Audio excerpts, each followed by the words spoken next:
ఓవైపు భారత సైన్యం దాడులు, మరోవైపు బలూచిస్తాన్ లిబరేషన్ ఆర్మీ అటాక్స్ పాకిస్తాన్ను ఉక్కిరిబిక్కిరి చేస్తున్నాయి. ఇదే సరైన సమయమని భావిస్తున్న బిఎల్ఏ దాయాదిని దెబ్బ మీద దెబ్బ కొడుతుంది. అంతేకాదు క్వెట్టాని స్వాధీనం చేసుకుని షాక్ ఇచ్చింది. అసలు బలూచిస్తాన్ ఆర్మీ డిమాండ్ ఏంటి? పాక్ పెత్తనంపై ఎందుకిలా రగిలిపోతుంది? ఓవైపు ఆపరేషన్ సింధూర్ ప్రతీకార జ్వాలకు పాకిస్తాన్ మాడి మసైపోయింది. మరోవైపు బలూచిస్తాన్ ఆర్మీ అటాక్లతో దాయాది దేశం ఉక్కిరిబిక్కిరవుతోంది. భారత్ పాకిస్తాన్ మధ్య ఉద్రిక్తత పరిస్థితుల్ని బలూచిస్తాన్ లిబరేషన్ ఆర్మీ అనుకూలంగా మార్చుకుంటోంది. తమకు ప్రత్యేక దేశం కావాలని డిమాండ్ చేస్తోంది. అంతేకాదు తరచుగా పాక్ సైన్యంపై భీకర దాడులు చేస్తోంది. భారత సైన్యం ఆపరేషన్ సింధూర్ చేపట్టి పాక్లోని ఉగ్ర శిబిరాలపై దాడులు చేసిన సమయంలోనే బిఎల్ఏ 2 భారీ దాడులు చేసింది. క్వెట్టాలోని Pak forces frontier corps head క్వార్టర్పై భీకర దాడులు జరిపింది. ఈ ఘటనలో 14 మంది పాక్ సైనికులు మృతి చెందారు. గురువారం మధ్యాహ్నం కూడా బలూచిస్తాన్ లిబరేషన్ ఫ్రంట్ పాక్ సైన్యంపై కాల్పులు జరిపింది. ఈ దాడుల్లో 15 మంది సైనికులు మృతి చెందారు. మరోవైపు బలూచ్ ఫైటర్లు పాక్లోని గ్యాస్ క్షేత్రాలపై దాడులు జరిపారు.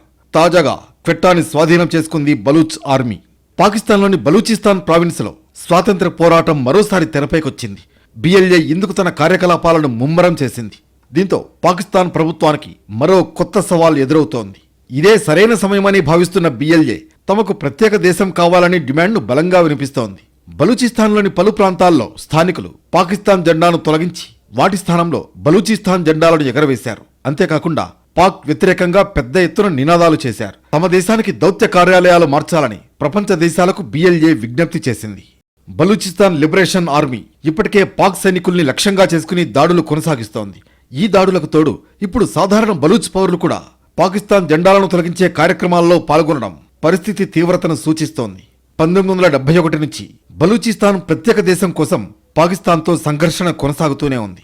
ప్రస్తుత ఉద్రిక్తతలను బలూచ్ లిబరేషన్ ఆర్మీ తమ పోరాటాన్ని మరింత ఉధృతం చేయడానికి ఒక అవకాశంగా భావిస్తోంది.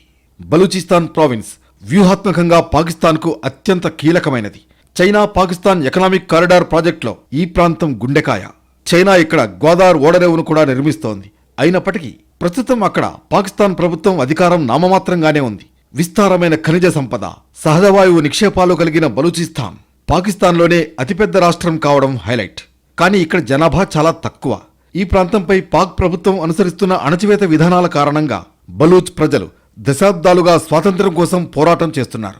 ప్రస్తుతం బలూచిస్తాన్ లిబరేషన్ ఆర్మీ కనుక గోదావరి ఓడరేవును ఆధీనంలోకి తీసుకుంటే మాత్రం పాకిస్తాన్తో సహా చైనాకు ఎదురుదెబ్బ తగలడం ఖాయం. సహజ వనరులు పుష్కలంగా ఉండే బలూచిస్తాన్ ప్రాంతంపై పాక్ పెత్తనాన్ని స్థానికులు వ్యతిరేకిస్తున్నారు.